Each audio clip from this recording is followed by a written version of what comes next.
Aujourd'hui, je vais parler de the unavoidable cloud that is crypto on the journey towards financial independence, how it's being talked about in the context of the so-called crash of crypto in early 2022, and how that should affect one's investment decisions when it comes to this new asset class.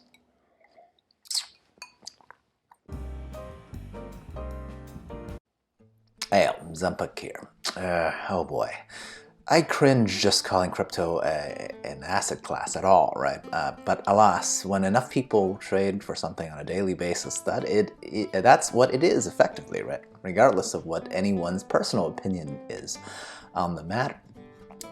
These days, talks or questions about crypto dominate the realm of personal finance, especially, groups of people interested in FIRE. That's reasonable, right? Crypto's performance has been explosive, and yet many people are still on the fence. The only thing everyone do seem to agree on is that crypto is extremely volatile, right? A quick glance at the BTC to USD chart will prove that.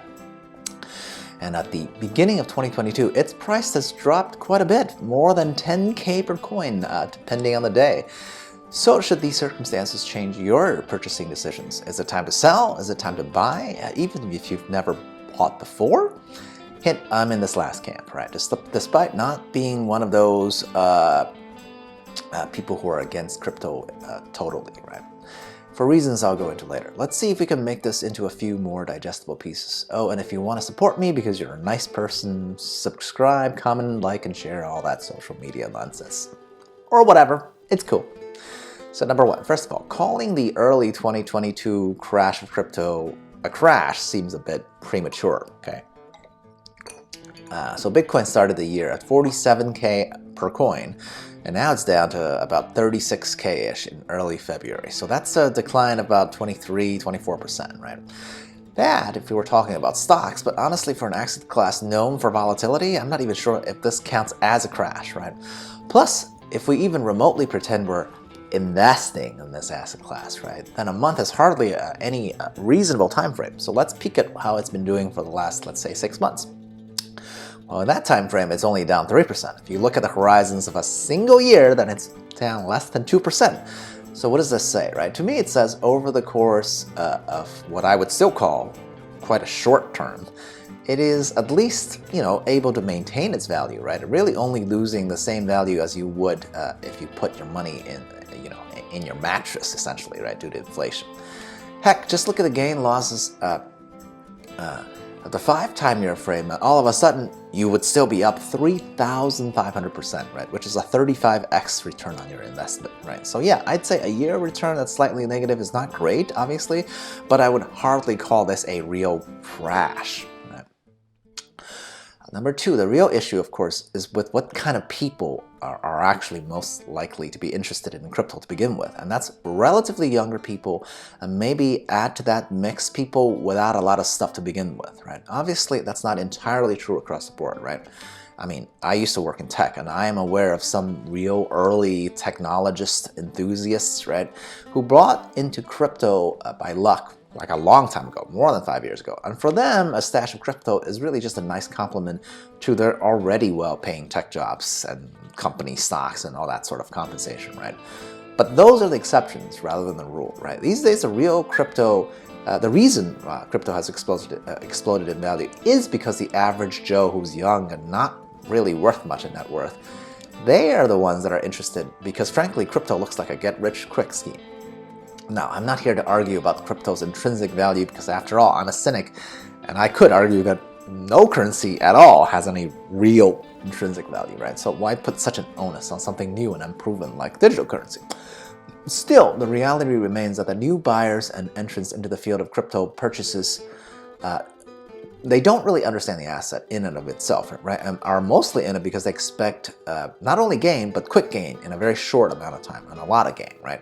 This is where the volatility of said market can really create problems. After all, if you want to get rich very quickly and got into crypto because you heard that it can make you a millionaire overnight, then I guess even some 20 odd percent change in the span of a month would probably spook you, right? Sadly, this is why I generally don't consider, crypto to be actual investing, right? Maybe I'm just too lazy to watch the market every single day, or maybe even obsessively over hour by hour, right? Because my money's in the stock market, where I'm betting on American companies and the American economy and its innovative ability, its vortex to continuously innovate, right? And I can sleep soundly knowing that I'll continue to believe that, whether it's through a month, a year, or even a decade or more, right? Can't say that about crypto though, where swings of 20 to 40% can happen within a few months, right? So should people sell or buy during the dip? Honestly, you could make that decision by flipping a coin, right? That would be just as effective of a decider, because none of us plebs, regular people, actually understand the asset enough to value it specifically at any given point. So whether it's high or low, right? Hey, maybe you're a much smarter person than me and you do know. I'm just talking about me as a representative of the everyman, the layman, right? Now, my final point is am I against buying crypto? Actually, no. As I've said, this is speculation and not an investment, but still, as the great Charles Barkley has once said about gambling, you can do that if you're rich enough to lose the money, right? That's where I'm at. I too would like to jump on the bandwagon of crypto in some small capacity, right? However, I have not, because, as I've said before, I don't know how to value it. I am generally a cautious person, right? So while I don't mind just gambling a bit of my net worth in something that I might lose entirely, it's hard to pull the trigger for one main big reason personally, right? And I'm going to tell you right now.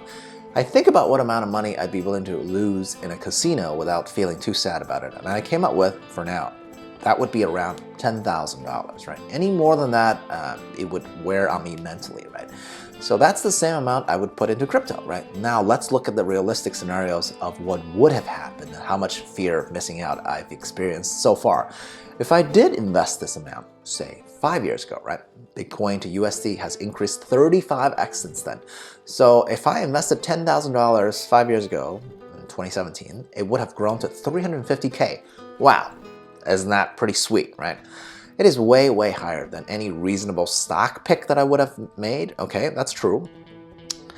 But the reason why I don't feel that much FOMO, okay, and that's because 350K at this point, while a good chunk, it is just not life-changing money for me anymore, right? Sure, if I put in 100K, I'd be up to 3.5 million. And 3.5 million, I think, is still a ton of money in my mind, right? The problem is, as I mentioned before, I would have never put in 100K into an asset class as obscure as this, especially 5 years ago, okay? So 10K would have been my max, and that means my return would have been at most 350K. Well, great. It just feels like icing on the cake, okay? It doesn't, the 350K, missing out on that, it just doesn't make me bang my head against the wall, for not having done that. So I'm totally okay with still having sat out this market because of this reason. Because even when I look back on whether I've been missing out, and I don't really feel like I have been, okay? Now, at the end of the day, everyone's calculations are unique to their circumstances. I get that. I can only talk about how I approach new technology, right? Honestly, I might still, dip that 10K into crypto at some point, if only to have a reason to keep an eye on the asset class, kind of like playing one of those gambling pools for Super Bowl scores, right? I mean, it's literally all luck-based, but it makes watching the game slightly more interesting because I have more kind of stakes in the outcome, right? Just remember, crypto, for the vast majority of people who are talking about it, is not investment. It is a pure gamble, and that may seem like an easier choice when you don't have much, right? Until, of course, you actually lose your shirt. So be prepared to walk away with absolutely $0, and then I guarantee you will never be disappointed, okay? Let me know in the comments below if you have some crypto, how much you have in it, and whether you buy more, especially during this so-called crash, right? Cheers, à la prochaine.